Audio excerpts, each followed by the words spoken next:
Primero agradecida de estar aquí en esta prestigiosa universidad.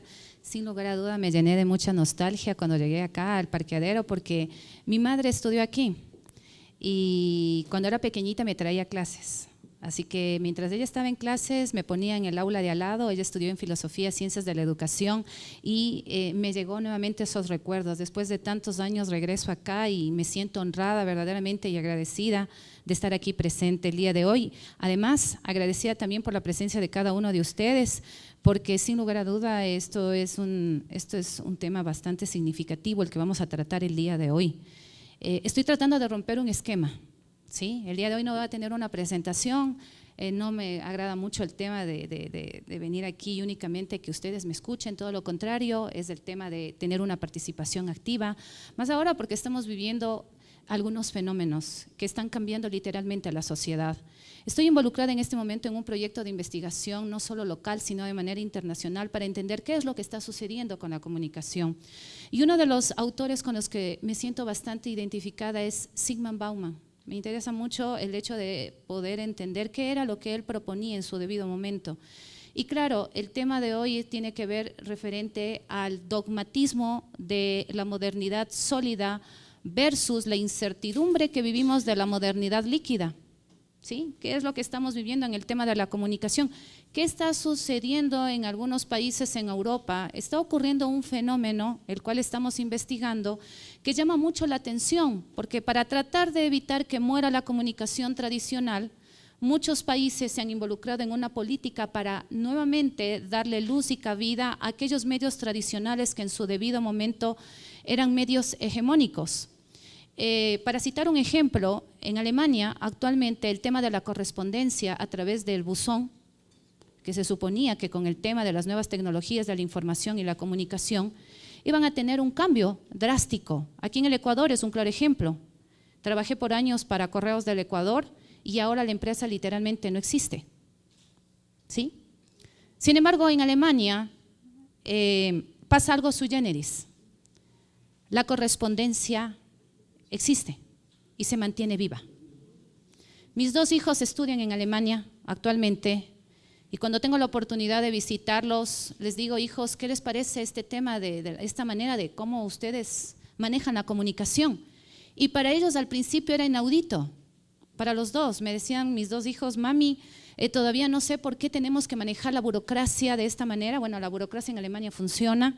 Pero ellos me decían, su testimonio era, todavía no me adapto al hecho de que me tengan que ir a buscar al buzón la correspondencia. Todo lo que es papeleos, documentos de la universidad donde ellos estudian, todo les llega al buzón. Y para ellos, obviamente, nuevas generaciones, era como algo que no tenía sentido, ¿sí? Y esto es lo que pasa actualmente. Por eso decidí involucrarme en un tema de investigación, que lo que estamos haciendo en este momento es tratando de investigar qué es lo que sucedió o qué es lo que está pasando. Tal vez la retrotopía que estamos viviendo actualmente y que Zygmunt Bauman nos decía que el ser humano quiere llegar a ese momento donde se sentía feliz, donde plácidamente sabía que las normas estaban dadas, donde no se había perdido el carácter regulatorio de las políticas. Hoy tenemos normas, hoy tenemos políticas, tenemos leyes. Me pregunto si tal vez algunas de ellas se están cumpliendo. Se ha perdido el carácter regulatorio y aquí me viene un concepto que me viene a la memoria de Emily Durkheim que decía el tema de la anomia que vivimos actualmente. Tenemos principios, tenemos normas, tenemos políticas, pero se ha perdido totalmente ese carácter regulatorio. ¿Qué es lo que está sucediendo con la sociedad? Tal vez la manera de cómo nos comunicamos, de una divulgación masiva a una difusión selectiva y del punto a punto, lo que hablaba justamente hace un momento uno de mis colegas que nos hablaba justamente de la comunicación digital y de las nuevas herramientas, de la inteligencia artificial. Hace un momento le comentaba a una de las colegas y le decía que a nosotros nos pasó algo anecdótico en la universidad, en taller de titulación académica, específicamente de maestrantes, que nos llevó a analizar en efecto si el Turnitin podía o no tenía la capacidad de poder validar en efecto documentos que vengan con contenido de inteligencia artificial. Y lo hizo. No sabemos qué sucedió, estamos analizando. Había 91%. de coincidencia. Por un tema de código de ética, obviamente el estudiante debería estar fuera, ¿verdad? Sin embargo, conversamos con el estudiante y él nos explicó que el tema de la premura del tiempo en el que tenía que sacar la propuesta le llevó a hacer todo a través de inteligencia artificial. Y obtuvimos ese informe. Y ahí nuevamente me viene la pregunta, o sea, en realidad, ¿qué es lo que está pasando con lo que estamos viviendo hoy?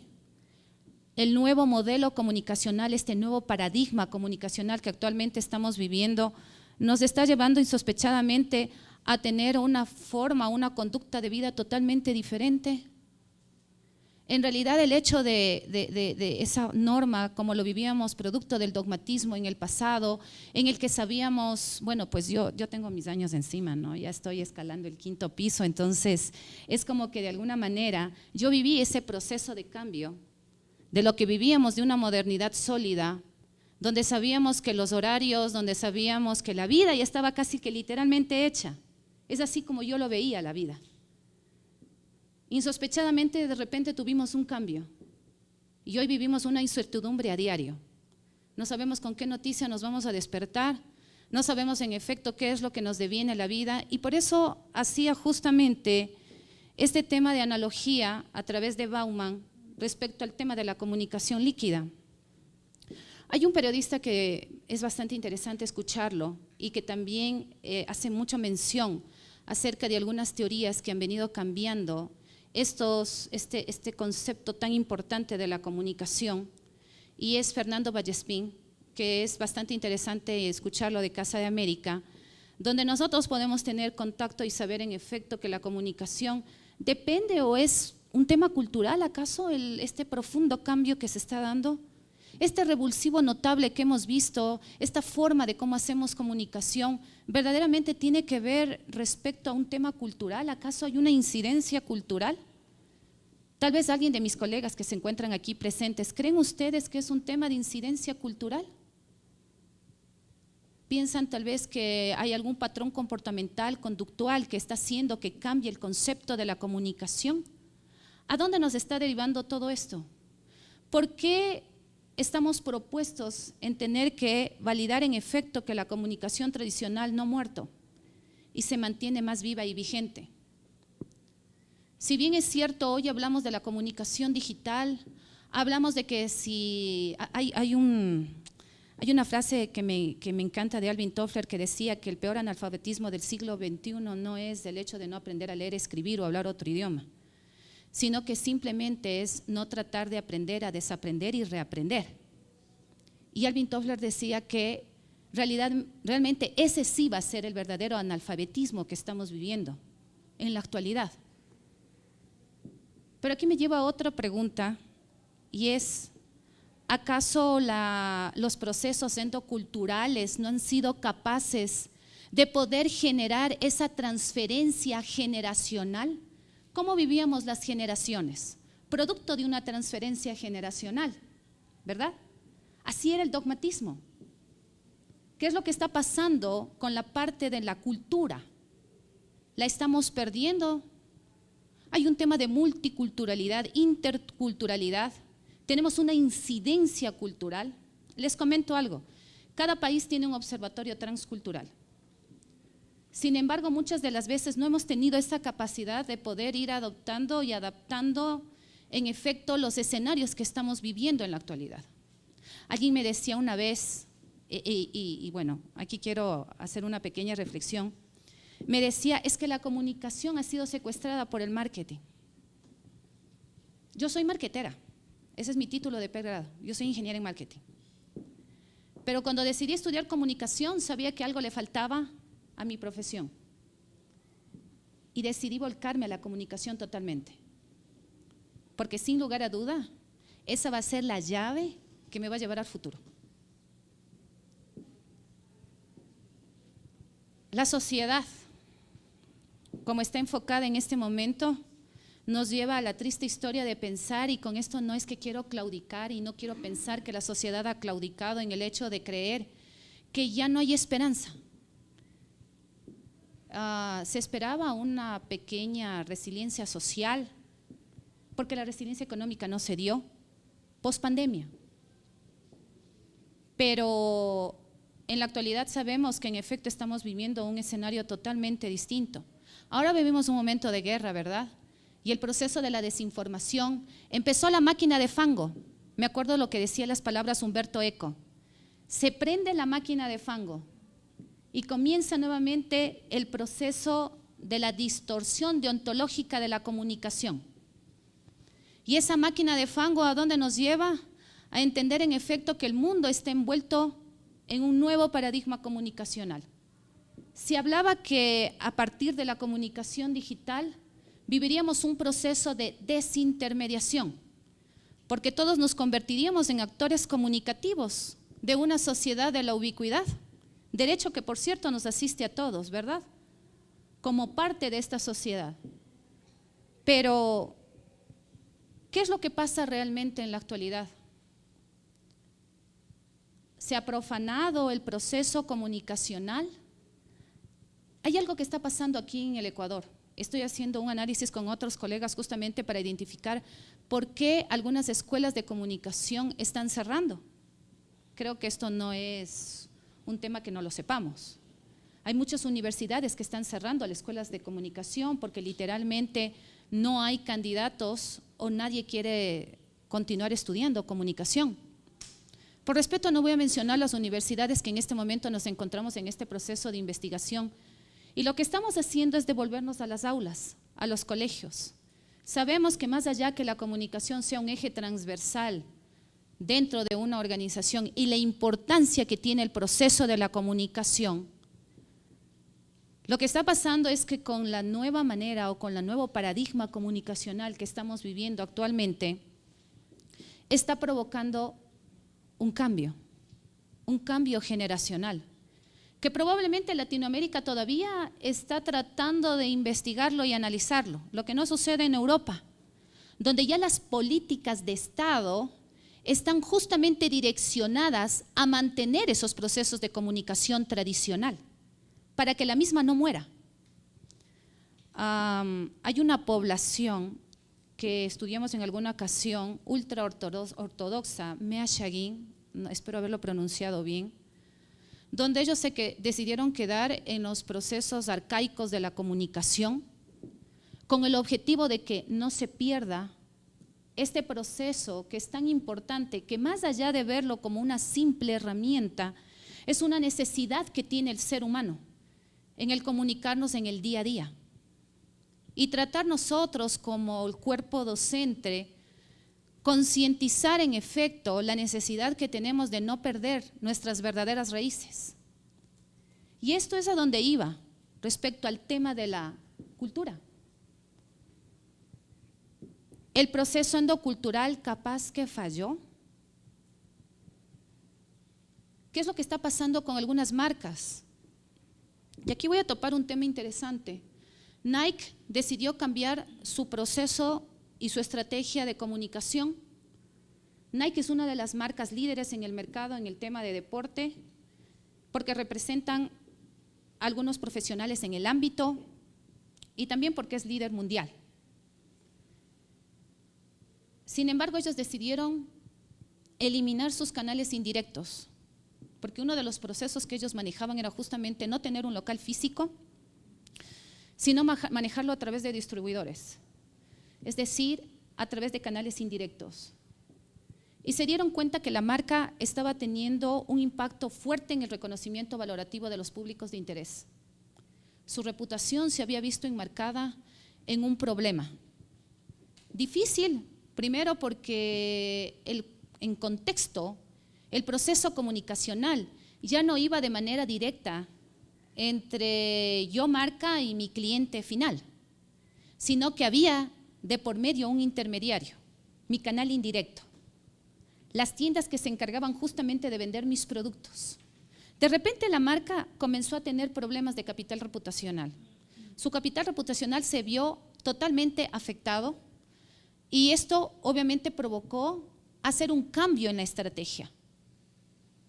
Y la estrategia se llevó al hecho de tener que eliminar todos estos canales indirectos y tener que colocar locales físicos a nivel mundial para no perder ese contacto con su cliente final, para devolverse a esa comunicación tradicional, sin tratar de desmitificar la importancia que tiene la comunicación digital.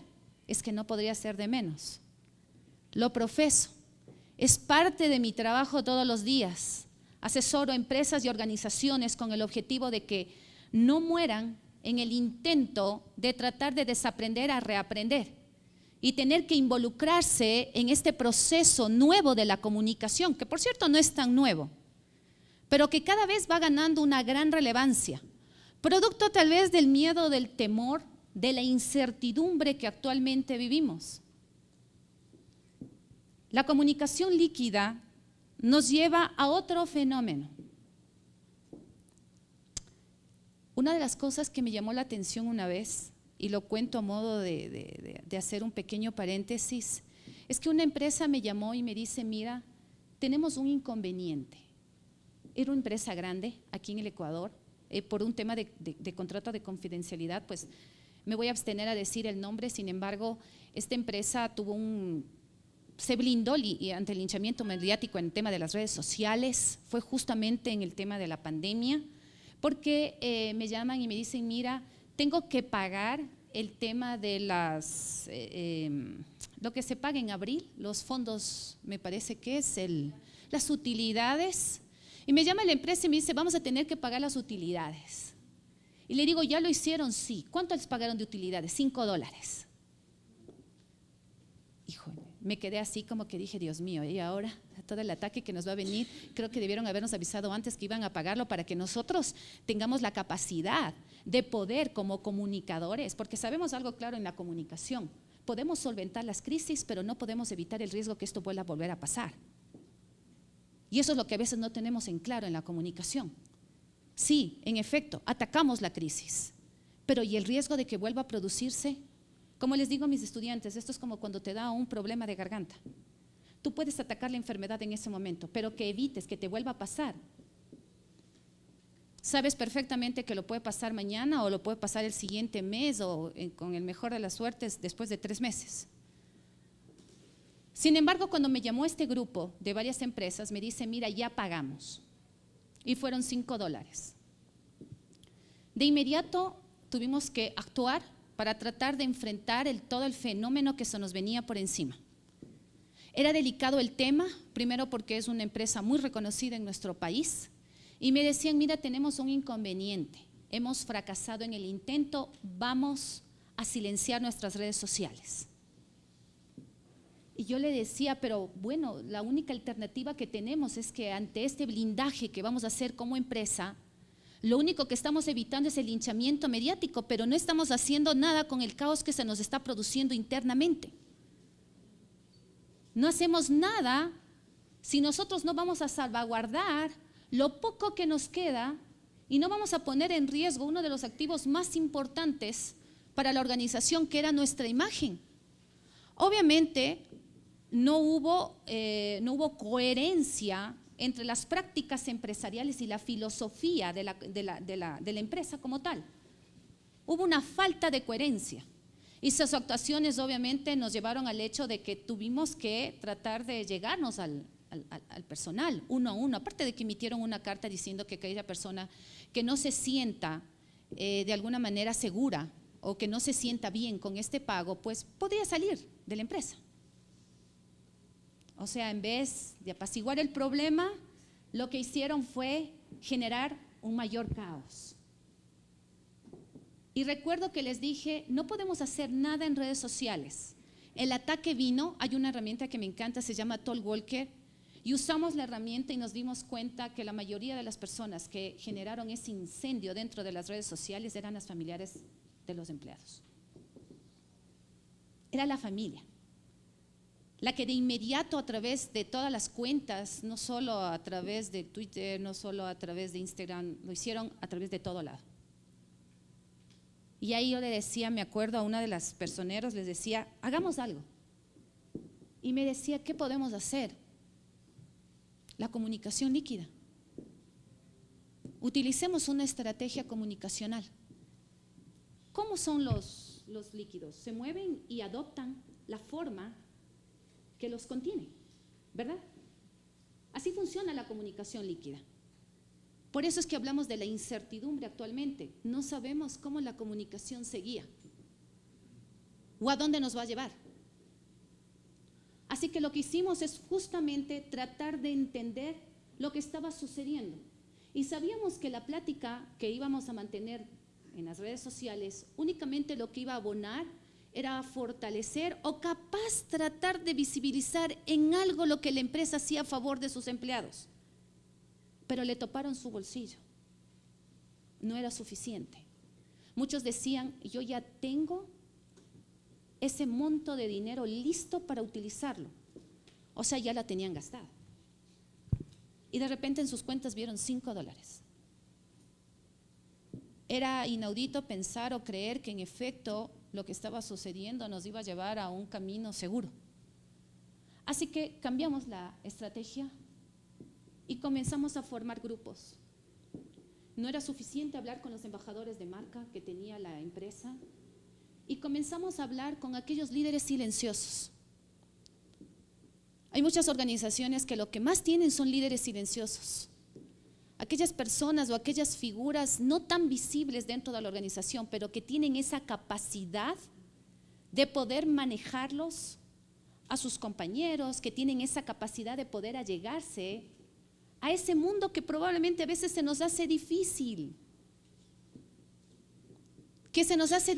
poder entender. Y fue interesante porque comenzamos a tener una plática con varios grupos. La intención era justamente tratar de evitar que esto se pudiera generar en un verdadero escándalo. Y literalmente logramos en aproximadamente 72 horas tratar de apaciguar el tema, llegar a consensos dentro de la organización y lograr de que puedan entender lo que estaba sucediendo como tal. Era difícil, ¿no? De un problema, de una carga emocional que vivimos todos producto de la pandemia, estábamos pasando al agotamiento emocional. Creo que ustedes han visto, mis estimados colegas, que literalmente las redes sociales casi nada hablan ya del COVID. ¿Sí? Ahora cada vez nos levantamos con un tema nuevo. O sea, cuando yo me levanto, estamos analizando, por cierto, colegas, el síndrome FOMO que está afectando a nuestros estudiantes. Es por eso que estoy regresando a ver a la comunicación tradicional. Alguien me decía, no nos podemos cegar ni negarnos a lo que estamos viviendo ahora. Sí, totalmente de acuerdo. Pero también me preocupa la salud mental de mis estudiantes. ¿Por qué están abandonando la universidad? ¿Qué es lo que está sucediendo a nivel mundial? ¿Qué es lo que está pasando dentro de las escuelas? Para entender en efecto cuál es la afectación psicológica. Yo tengo algún grupo de estudiantes que decidieron cerrar definitivamente sus redes sociales. Y les hacía la pregunta, ¿por qué cierras tus redes sociales? ¿Acaso no te gustaría que monetizarlas? Que no tienes la necesidad tal vez de dar a conocerte tu exposición pública. Y ellos me decían, no, profe, yo prefiero más bien mantenerme en silencio, no quiero más exposición ni resonancia pública. Estoy viviendo una afectación de salud mental. Chicos que han caído con problemas psicológicos, algunos porque tienen la capacidad económica han ido a hospitales en el extranjero y han pasado internados por los problemas de la afectación, porque aquí viene un tema importante, ¿no? También el tema del apoyo que puedas tener en las redes sociales, y aquí se me viene el síndrome bandwagon, que es la posición de la mayoría, ¿no? El efecto arrastre. En realidad, ¿qué es lo que pasa cuando alguien te da un punto de vista a favor sobre tu comentario? ¿Cómo te sientes? ¿A gusto? ¿Qué es lo primero que hacemos cuando levantamos una imagen o cuando colocamos algún tipo de contenido? Lo primero que vamos a ver es cuántos likes, cuántos followers tenemos, incrementados, se sienten a gusto, hay alguien que se sienta identificado con mi comentario. Y cuando nos sentimos atacados, ¿qué es lo que sucede? Muchos lo sabemos llevar, pero unos pocos no. Y eso es lo que está pasando actualmente. ¿Por qué regresé a ver nuevamente a la comunicación tradicional? Alguien me decía, pero es que Voy a hacer una pregunta que les hago cuando doy estas conferencias, es ¿cuántos de ustedes siguen viendo las noticias en la televisión? Tal vez alguien está viendo noticias en televisión. Sí, por ahí me dice alguien que sí. Por acá a través del canal YouTube, ¿alguien más todavía en televisión? Sí, por acá todavía seguimos viendo en televisión. Yo le hacía la pregunta a un grupo de jóvenes enorme que estuvimos justamente reunidos y decíamos, ¿cuántos de ustedes están viendo la televisión? Y la mayoría pues dijo, profe, no, o sea, literalmente con el tema de que tengo que hacer todas las cosas, no tengo tiempo, o sea, voy viendo y a veces más bien me informo por el Twitter, las noticias. Y aquí voy nuevamente, ¿no? ¿Qué es lo que está pasando? Sabemos que la era de la posverdad no es una era que empezó hoy. Empezó desde hace mucho tiempo atrás, pero que tomó una nueva fisonomía en la actualidad. Obviamente, yo estaba viendo justamente el tema de lo que está sucediendo en el conflicto en Medio Oriente y veía justamente cómo las redes sociales comienzan a difundirse contenido a favor y en contra, ¿sí? Y obviamente esto nos lleva a entender un tema, ¿no? Este ataque mediático que existe para ambas partes, sea cual fuere la razón que les asiste a cada uno.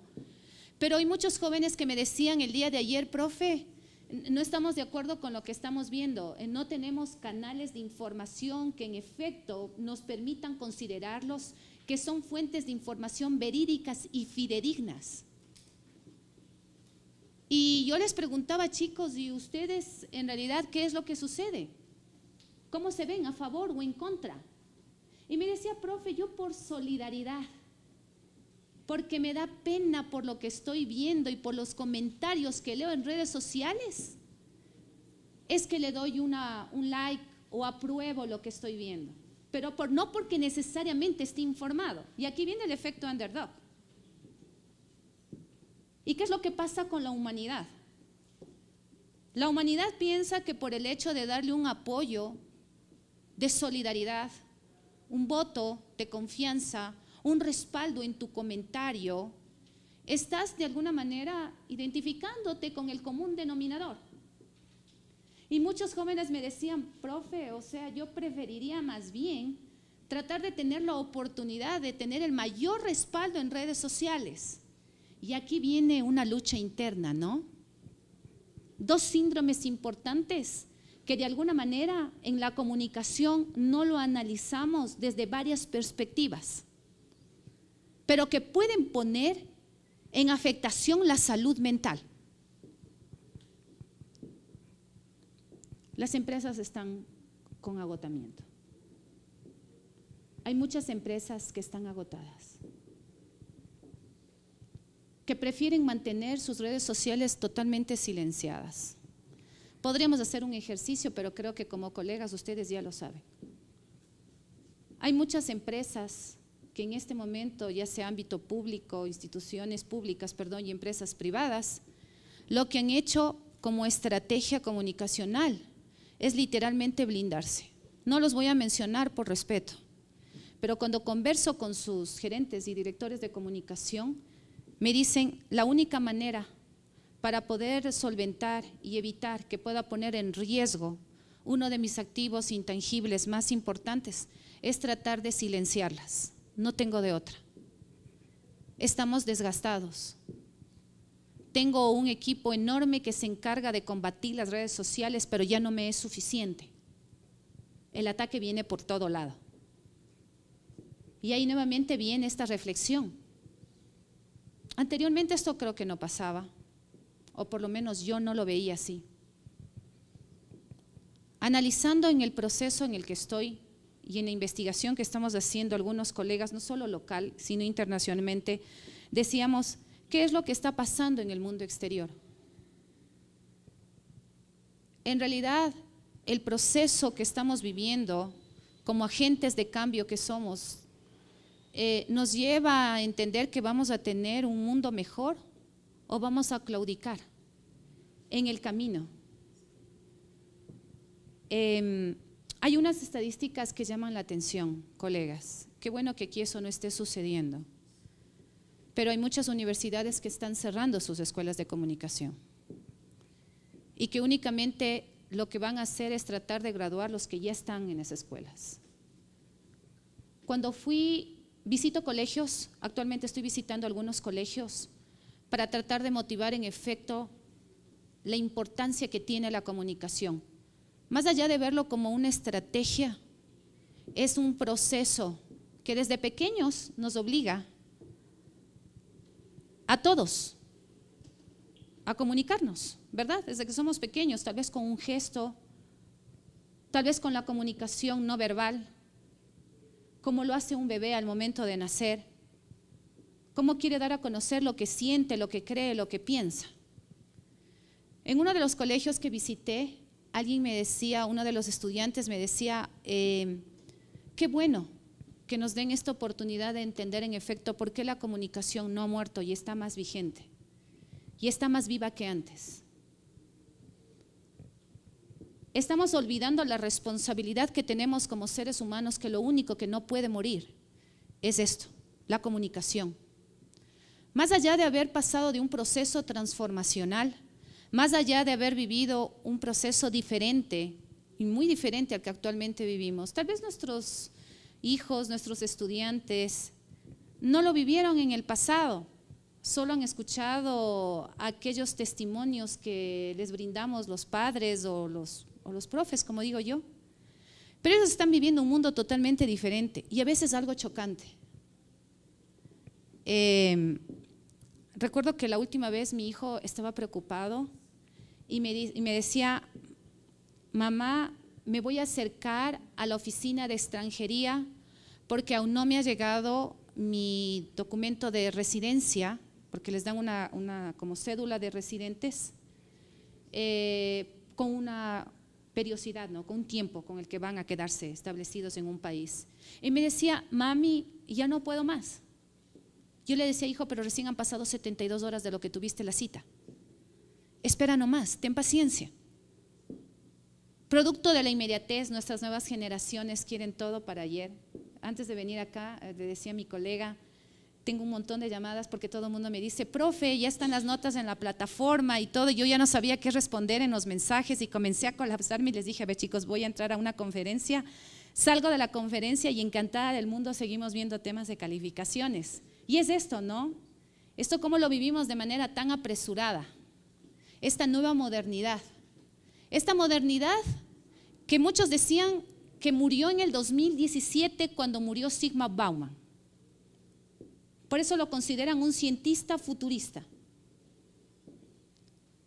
Es interesante ver cómo Karl Mannheim, uno de los sociólogos más importantes, hablaba ya de lo que estamos viviendo en la actualidad, de la delincuencia, de la falta de humanidad, de todo lo que vemos en el día a día, cuando de repente veo mis redes sociales y mueren 2 personas acribilladas, una profesora que la apuñalearon, gente que estuvo aterrorizada por el hecho de todas las circunstancias, y tomo como ejemplo lo que están viviendo los jóvenes.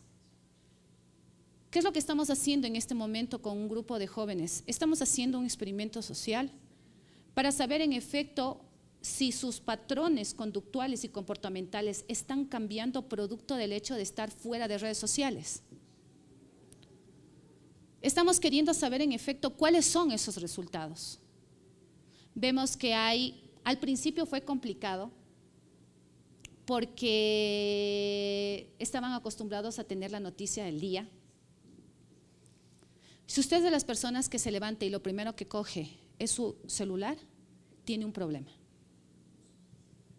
Si usted se levanta y lo primero que coge en su velador o donde usted se encuentre es su celular, déjeme decirle que tiene un problema. Yo también, de igual manera me pasaba lo mismo. Lo primero que hacía era despertarme, me iba a mi celular y revisaba las noticias. Y lo peor de todo no es eso. Comencé a construir un futuro distópico, sin darme cuenta. Porque quería ver qué de malo me iba a encontrar en las redes sociales. No pensé en ver cosas positivas, todo lo contrario. Comencé a armarme un escenario a futuro. ¿Qué es lo que pasa con muchos de los jóvenes? Ese experimento lo hice en casa, con mis propios hijos. Me acuerdo que mi hijo, como obviamente tenemos 7 horas de diferencia, lo primero que le decía me decía mi hijo, mami, acabo de ver tal noticia en las redes sociales. Y ahora está sucediendo esto. Y mi hijo me dice, ¿qué me va a devenir mañana? Yo no tenía o no temía que esto iba a pasar. Salí del país porque estaba cansado de lo que veía en Ecuador. Y por eso te pedí irme de aquí. Y lo hice. Ahora me dice, estoy viviendo un conflicto acá. Y sin querer, viene el siguiente proceso, ¿no? Tal vez la humanidad tenía sueños, vivía ese momento utópico de la vida donde todo el mundo nos construye. Y me hago la pregunta, ¿quién de nosotros no vive una utopía diariamente? Todos nosotros vivimos un momento utópico en la vida, incluso a diario. Cuando vivimos la pandemia, el momento cambió y fue un fenómeno totalmente distinto. Ya no era ese proceso de creer en algo bueno que me iba a devenir, todo lo contrario. Veíamos con incertidumbre cada día la cantidad de enfermos y muertos que diariamente nos transmitían en los noticieros.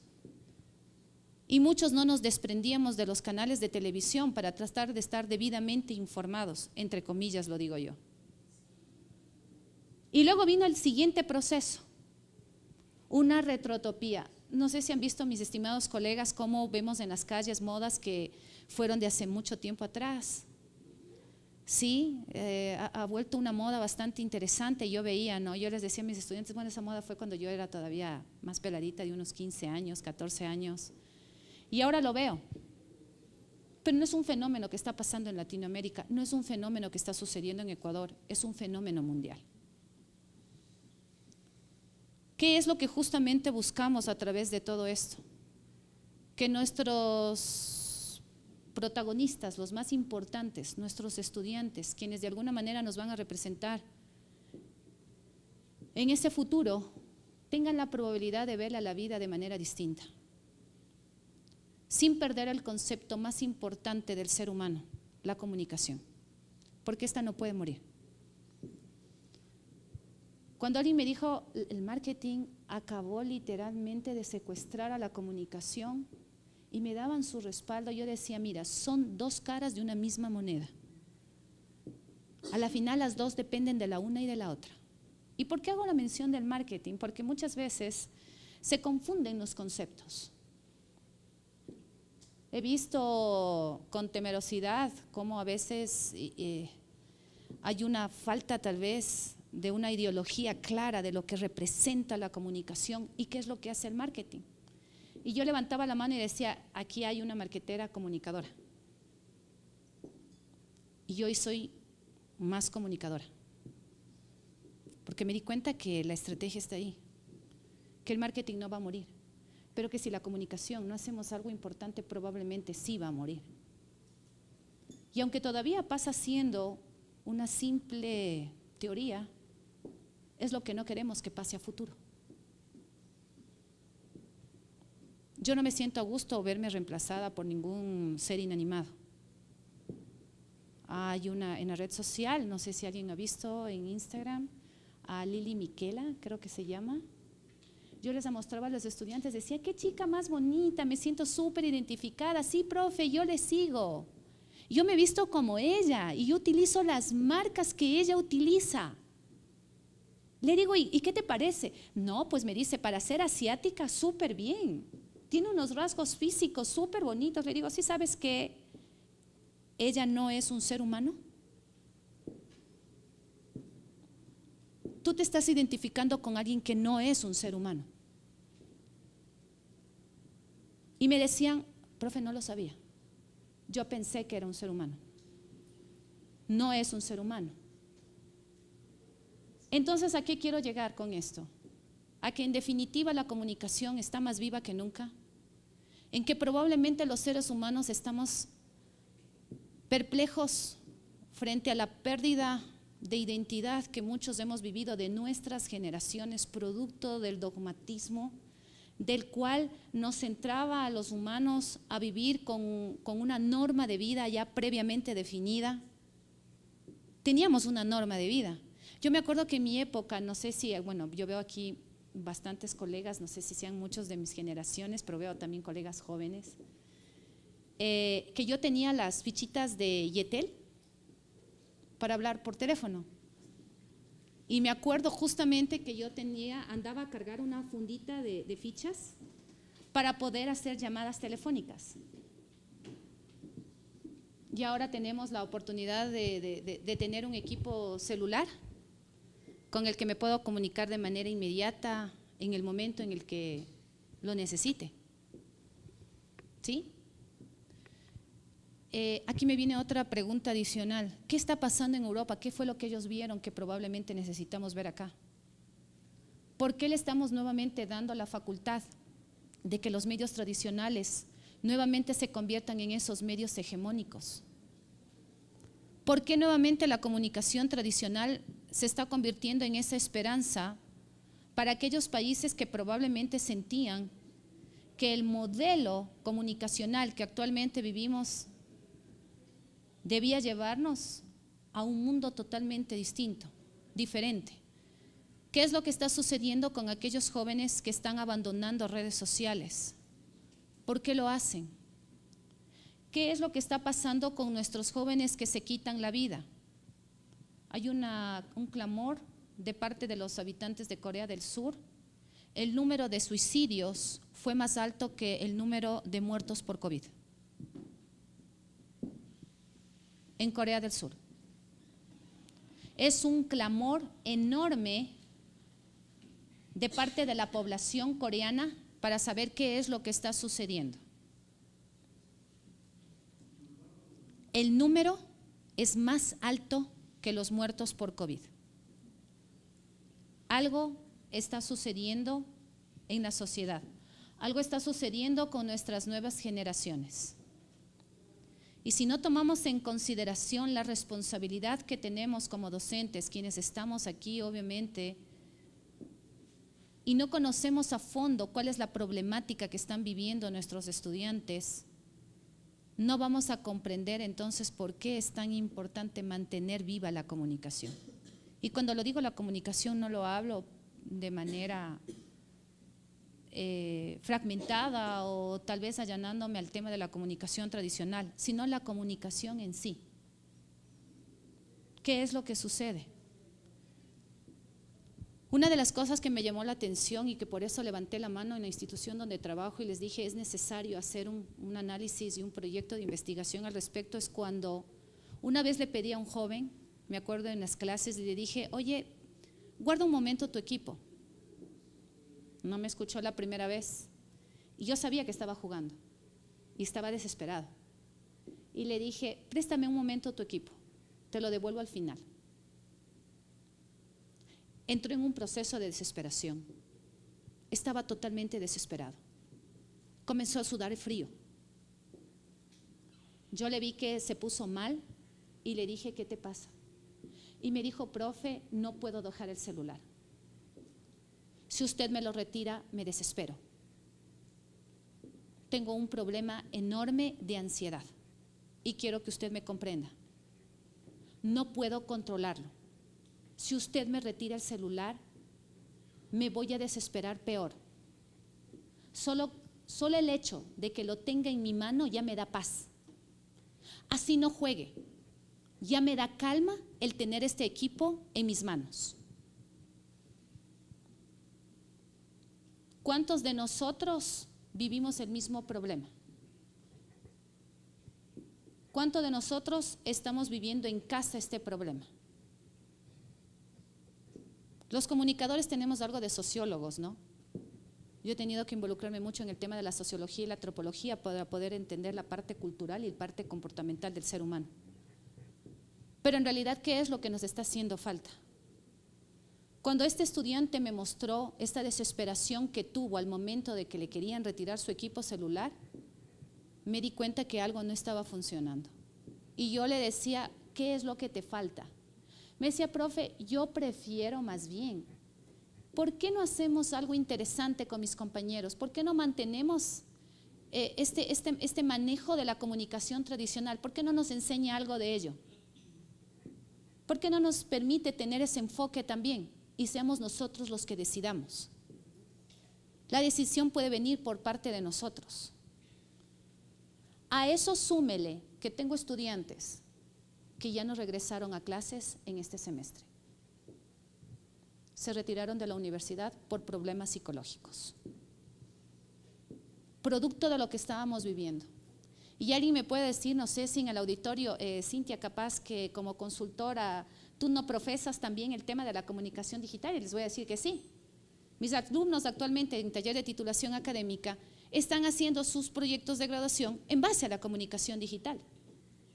Pero todo tiene que tener límites. Hay muchos negocios que por el tema de su core necesariamente deben mantener abiertas sus redes sociales porque literalmente ese es su canal donde ellos exponen y venden su imagen, donde abren su portafolio de productos y servicios y se llegan a su cliente, a su consumidor. Sin embargo, la mayoría de las empresas que hemos estado revisando, analizando y quienes nos han llamado, muchas son entidades financieras, en su mayoría, y algunas del sector público, por no decir varias.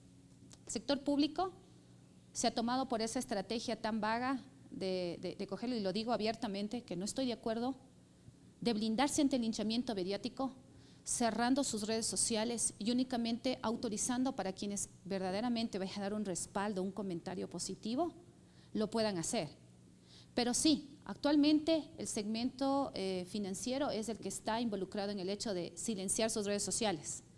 Creo que ustedes ya pueden saber qué bancos son los que han silenciado sus redes sociales para evitar justamente el hecho de que puedan poner en riesgo su imagen. Y esto se está convirtiendo en una práctica muy común aquí en el Ecuador. Lo digo en el Ecuador, con esto no quiero meter a todos en el mismo canasto, pero los que nos llaman nos dicen, esta es la estrategia mejor que tenemos, porque lo que ya no tengo es dinero para seguir teniendo que invertir en el tema de cuidar mi imagen frente a todo el proceso que se me viene, ¿no? Toda la crisis que se me genera, y más bien lo que hacen es silenciarlas. Es bien interesante analizar Talkwalker porque te permite entender en efecto qué están diciendo las redes de ti, qué es lo que habla el mundo entero de ti, y te comienza a analizar justamente para saber, y obviamente te da alertas, ¿no? Pero no son modelos predictivos.